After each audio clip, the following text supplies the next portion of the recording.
Ya ma'syara dhawil albab hatta ajlu walakum mara'isa ma'ani ajalil ahbab al-maghsusi bi ashrafil algab ar-ragi ila hadratin malikil wahhab. Allah menyatakan, ini Syekh Abdurrahman Ad-Diba nyadarin kita, hadirkan hati kalian wahai para pemilik akal. Kenapa peringatan Maulid? Di pasal tersebut Syekh Abdurrahman Ad-Diba membaca atau menuliskan, hadirkan hati kalian wahai para pemilik akal, karena hati dapat merubah pikiran dan setiap langkah di dalam kehidupan. Bu, cinta nggak sama bapak? Bohong.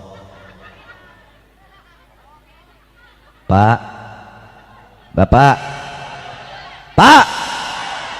ini mak-mak semua ya? Bapak pada kemana ini? Sian bapak, banyak tertindas. Tanda-tanda akhir zaman, perempuan jauh lebih banyak daripada laki. Makanya pak, nikah jangan satu. Lah ngapa? Coba kita lihat, perempuannya banyak, laki nikah cuma satu, kan kesian yang belum pada kawin. Enggak pak? Tuh bapak mah betul-betul baik, karena ngelihat yang di rumah udah sumpek, dandan kagak, muka demek, dicium bau kompor, baru mandi udah fresh keran. Betul pak? Betul pak? Ada yang begitu istrinya ada. Tuker tambah bapak.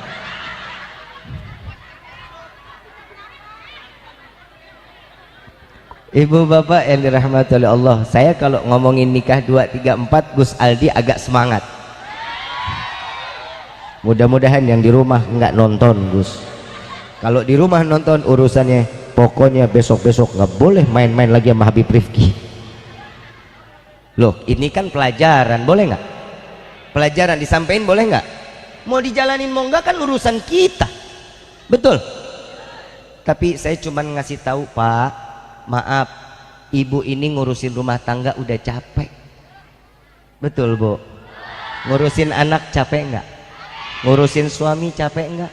Makanya Allah kasih ringan, laki-laki boleh nikah 2, 3, 4 biar ibu nggak terlalu capek.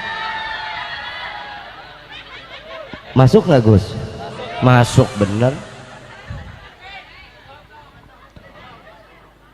Kalau ngomongin Isra wal Mi'raj, ternyata Allah ini maha paling baik. Setiap manusia, nah saya mau nanya dulu nih, Rifki mau nanya, nih kita ini manusia apa bukan nih? Yakin? Bener? Bukan demit, bukan? Bukan makhluk halus. Kita semua manusia. Kalau kita dibilang manusia, yakin kita adalah manusia. Yang Rifki mau tanya, kita ini hamba Allah apa bukan? Kata siapa? Karena lu kepedean.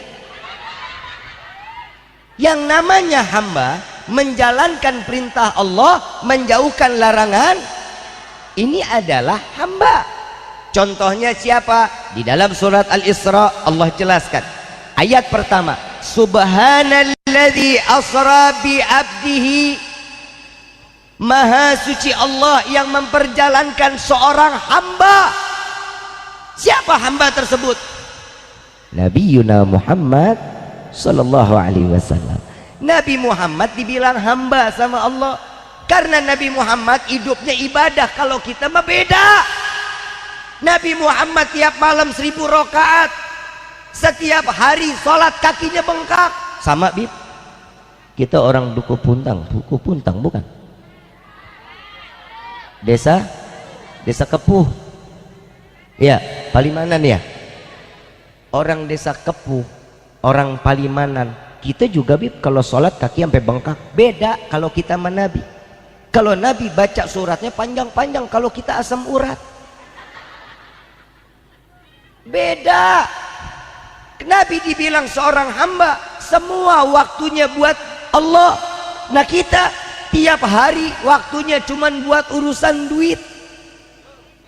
Betul tak? Betul tak? Duit, duit. Semua. Kadang manusia nyari duit mati-matian ya. Emang berasa kalau nggak punya duit, Bib, berasa pengen mati, Bib. Tapi ini orang yang udah hubud dunia, orang yang udah cintanya sama dunia. Kalau orang cintanya sama dunia, kalau ada harta baru bahagia, salah. Lihat Nabi Muhammad. Nabi Muhammad ditinggal oleh istri yang dicintai, Siti Khadijatul Kubra. Nabi Muhammad ditinggal oleh seorang paman yang selalu menjaganya, Abu Talib. Di tahun tersebut dikatakan tahun kesedihan Nabi. Nabi nggak ada orang lagi yang bisa tahu bagaimana perasaan Nabi. Nabi dalam keadaan menyendiri, Nabi bersedih. Allah tahu cara buat membahagiakan Nabi Muhammad SAW. Dikirimin malaikat Jibril. Ibu bapak mau bahagia nggak? Mudah-mudahan dikirimin malaikat maut. Orang kalau datang ngaji pahalanya gede loh. Pulang dari sini semua dosanya diampunin sama Allah. Kepleset mati paeh. Apa? Modar. Matinya syahid, husnul khatimah, habis ngaji. Kalau dijemput malaikat maut, mau nggak mau harus siap. Terus emang lu begitu malaikat maut datang terus dulu besok bisa nggak? Nggak bisa.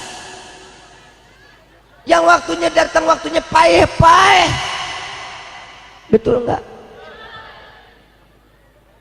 Mau dijemput nggak? Mau nggak dijemput?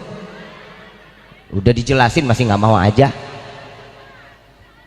Nabi Muhammad dikirimkan malaikat Jibril menjemput Nabi, dibawakan kendaraan yang bernama Al-Buraq, kendaraan yang istimewa Allah ciptakan untuk membawa Nabi, menjemput Nabi dari bumi sampai ke Sidratil Muntaha.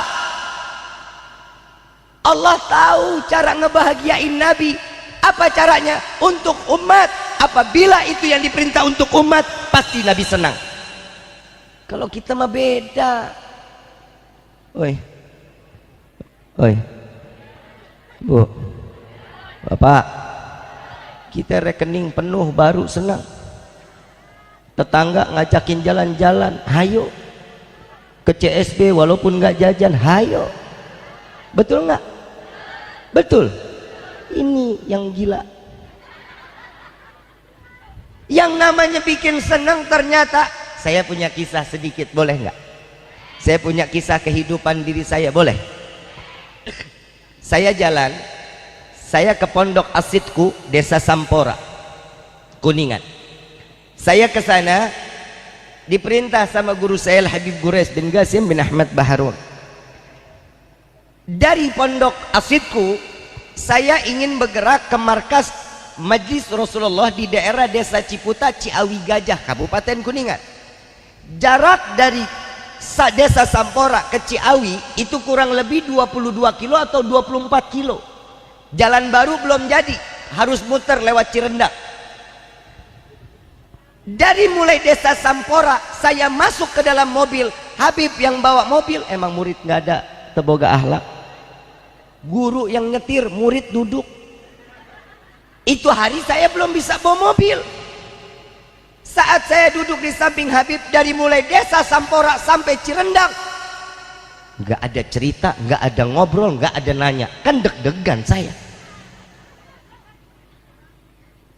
Begitu saya sudah sampai di Cirendang itu kurang lebih 12 kilo. 12 kilo baru diajak ngomong. Ki, senderan aja. Kebayang Pak, Bu, dari Desa Sampora sampai Cirendang duduk nggak nyender. Di mobil duduk tegang aja, tas di pangku, nyender enggak. Begitu disuruh nyender, ya Allah enak banget pinggang Pak. Begitu nyender Habib bilang, Ki, tahu nggak kenapa dari tadi kok ana diem aja? Habib kenapa? Karena seorang murid dilarang berbicara kepada guru kalau bukan karena perintah dari guru. Beda sama murid sekarang, nyerocos baik. Guru diam, guru lagi ngeteh, Ustadz mau apa? Ini nggak boleh. Adabnya seorang murid kepada guru, jangan bicara sebelum mendapat perintah. Ini lo mau ngoceh mulu lo. Nih Gus Aldi, tahadusan binikmah, saya ngelihat dengan mata saya kepala sendiri. Waktu acara khaul di tempat beliau, di acara orang tua beliau di Kerawang, saya datang, beliau lagi duduk sama Habib Jindan, duduk di sampingnya, nunduk, nggak bicara kecuali ditanya sama Habib Jindan. Sehat Gus, alhamdulillah Habib. Diam. Keluarga sehat, jawab lagi, sehat alhamdulillah Habib. Acara sampai jam berapa Gus? Gimana baiknya Habib aja. Ini namanya murid.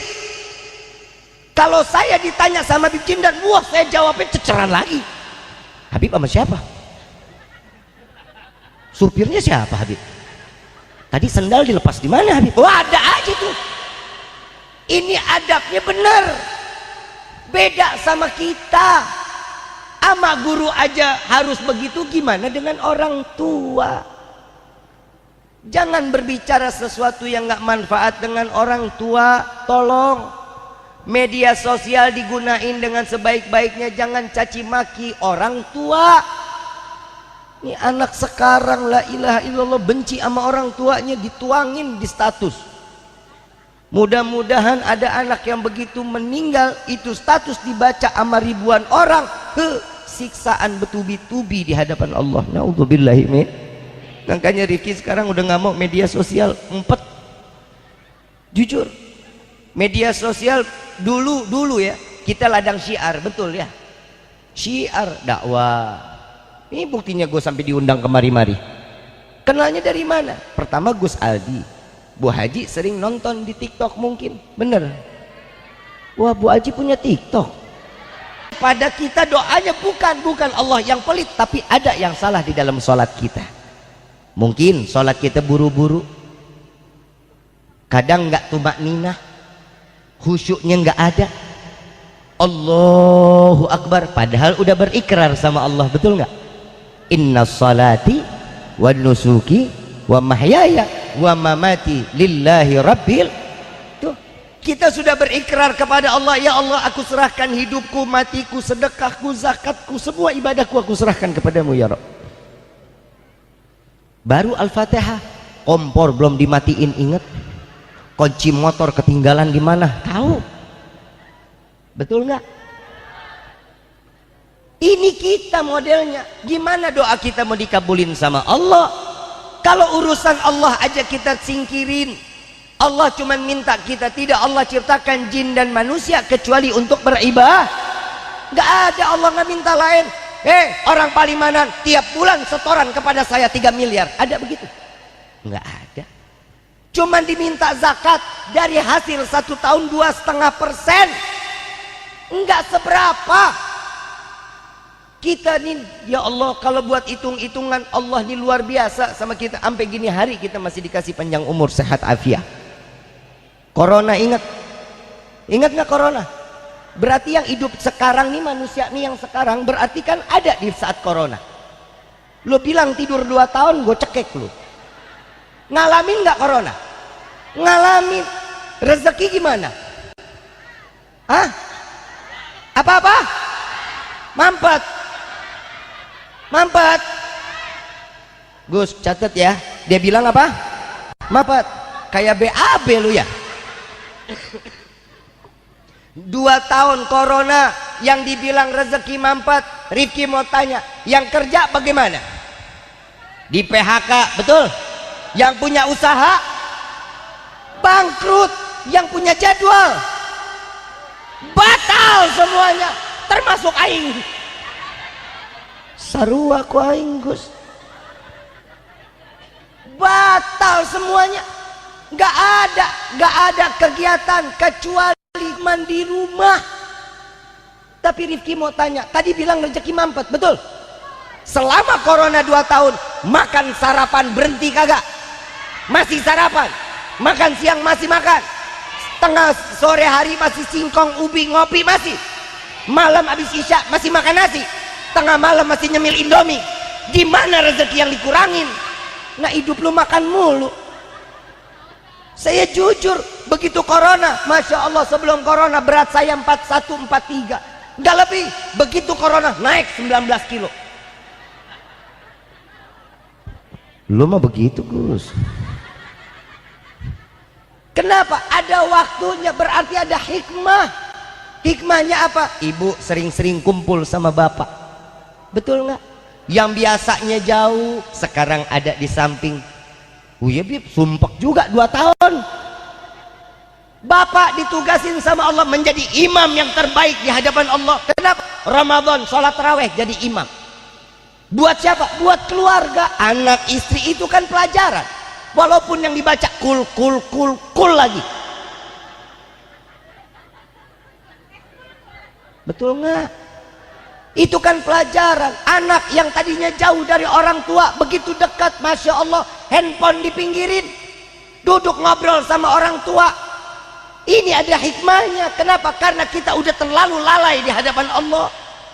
Karena ini kita udah lupa sama Allah. Allah cuman kasih yang namanya virus corona.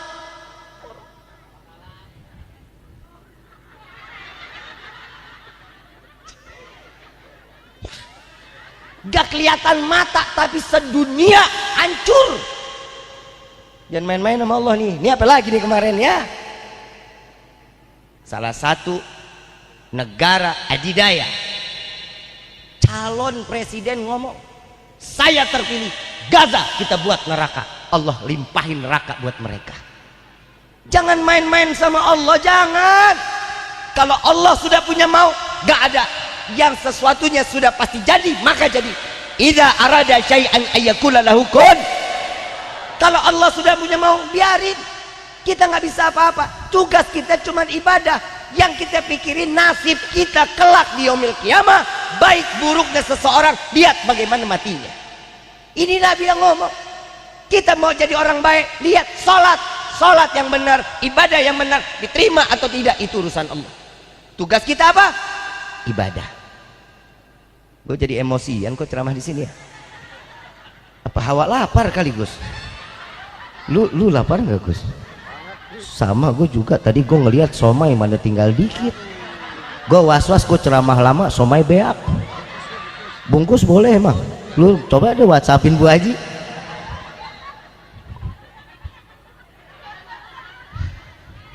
Saya bingung sama Gus Aldi nih, sumpah. Saya ikut sama Gus Aldi bukan 1 kali panggung ini, berkali-kali panggung. Jujur saya, alhamdulillah banyak ngasih job buat saya. Kan main nikah Gus. Ini live nggak sih? Live ya Gus. Gus bilangin sama istri gue kirim salam ya. Yang ini nggak usah diomongin. Pokoknya saya cinta mati sama Gus Aldi lah. Jujur, saya nih sebelum ketemu Gus Aldi saya ngefans banget. Wallahil azim. Ini tahadutan binikmah biar beliau dia nggak ada juga ana banggain.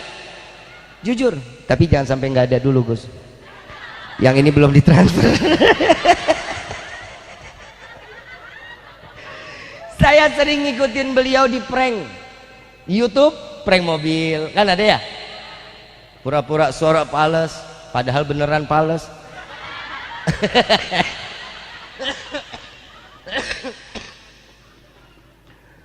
Ada lagi Sultan Juki. Saya masih ingat sampai sekarang, Masya Allah. Sampai sekarang kalau saya ceritain Habib Gures, demi Allah Gus, ngakak Gus. Anda punya istri 4. 4, bukannya 4, 4. Emfred punya istri. Hobinya beda-beda. Saking kayanya Sultan Juki, istri pertama biasanya jogging tiap pagi. Langit dicor buat dia lari doang. Suami soleh. Yang satu istrinya doyan banget berenang.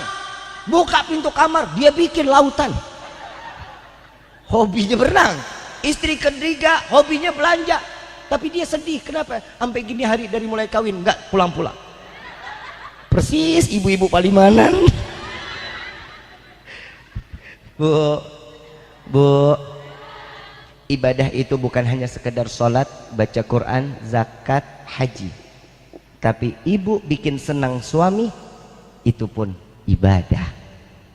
Ya Bu, ibu berikan senyuman, ibu genggam tangannya, ibu selalu ada di sampingnya, itu adalah nilai pahala. Hahaha. Gue ngomong serius kayaknya nggak pantas banget, Gus. Bu, ibu, bapak, maafin saya izin nasehatin ya Pak. Boleh ya Pak? Boleh nggak boleh, pokoknya saya harus wajib nasehatin. Tapi bapak juga harus sadar, selama ini kita salah istri di mata kita. Ternyata istri itu bukan babunya kita Pak. Masak itu bukan kewajiban seorang istri Pak. Nyuci, ngepel bukan kewajiban seorang istri Bapak. Kewajiban istri, Nabi mengatakan 2 kewajiban istri, taat kepada Allah dan juga taat kepada. Jadi kalau ibu disuruh masak sama suami, masak. Disuruh nyapu, ya nyapu. Disuruh ngepel, ya ngepel. Buah ketaat. Apa yang mau disalahin coba lu? Mau salahin apa ke gua? Emang begitu modelnya. Senyum di hadapan suami. Ntar nih pulang ketemu ayang, good night. Bangun tidur, good morning yang. Ini kopinya udah dibikinin. Makan siang yang tuh sayur asamnya anget-anget, enak banget deh yang. Sore kopi keluar, insya Allah malamnya ibu dibawa ke rumah sakit jiwa. Lah hidup nggak pernah senyum, tiba-tiba senyum-senyum baik. Ya Bu ya, ibadah. Gimana caranya? Pokoknya bikin aja seneng hati suami. Bib, suami orangnya nggak ibadah, tetap harus taat. Bib, suami saya tukang main judi slot, tetap harus taat. Nggak ada sesuatunya penghalang seorang istri untuk tidak taat, kecuali diperintah oleh suami untuk bermaksiat, wajib untuk kita langgar. Paham? Ibu lagi mau sholat wajib, jangan sholat dulu, itu urusin anak dulu. Wajib sholat dulu karena waktu udah mau habis, mungkin karena udah masuk waktu sholat, jalanin. Paham ya? Ibu bapak yang dirahmati oleh Allah, manfaat ibadah di dalam hidup ini adalah nantinya bukan di dunia kita mendapatkannya, tapi nanti di yaumil qiyamah. Mau doanya dikabulin sama Allah? Ini bulan-bulan Rajab, perbanyak istighfar kepada Allah. Kita semua di sini kira-kira bawa dosa apa enggak nih? Banyak apa dikit? Yakin? Yakin? Alhamdulillah. Cuman orang Palimanan banyak dosa, syukur. Kenapa? Sadar diri kita banyak dosa. Kalau orang masih sadar dirinya punya dosa, berarti masih punya iman. Kalau orang punya iman, insya Allah lebih dekat dengan kematian dalam keadaan husnul khatimah. Ya Rabbal, semua kan kita datang ke sini bawa dosa. Ini bulan-bulan ampunan. Orang yang taubat, taubatnya pasti akan diterima oleh Allah. Dosa sebesar gunung apapun akan dimusnahkan oleh Allah kalau dia mau bertaubat kepada Allah. Makanya Nabi ngajarin tuh Bu, Pak, setiap habis sholat salam nih, Assalamualaikum warahmatullah, Assalamualaikum warahmatullah. Baca Rabbik firli warhamni watub. Dibacanya berapa kali? 70. Setiap selesai sholat baca itu, karena ini yang diajarkan oleh baginda Nabi Muhammad sallallahu alaihi wasallam. Selesai itu baca doanya apa? Allahumma barik lana fir Rajab wa Sya'ban wa ballighna Ramadan. Ini dibaca. Nabi kalau datang bulan Rajab, saat beliau tunggu maghrib, begitu kumandang adzan maghrib, beliau langsung doa, Allahumma barik lana fir Rajab wa Sya'ban wa ballighna Ramadan. Kenapa? Karena ini adalah bulan yang sangat istimewa, yang dikatakan bulannya Allah. Setiap apa yang dia minta, seorang hamba minta kepada Allah, pasti akan